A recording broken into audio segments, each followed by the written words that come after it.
This car is stationary. Because there is no driving force. A driving force has now been applied to the car, and this driving force is 3,000 newtons to the right, or forwards in the car's case. Because there is a driving force, and because there are air particles surrounding the car, there is going to be air resistance as the car moves through the air. And the air resistance force in the opposite direction to the driving force is 1,000 newtons.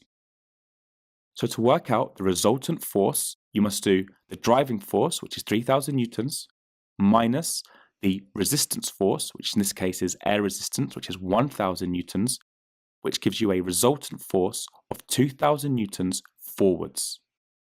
And the resultant force acting vertically on the car is going to be 2,000 newtons minus 2,000 newtons of the car's weight, which will give you a resultant force of 0 newtons. So because the force is 2,000 newtons in a forwards direction, the car now has a resultant force acting on it, which means the car is accelerating. The car is accelerating.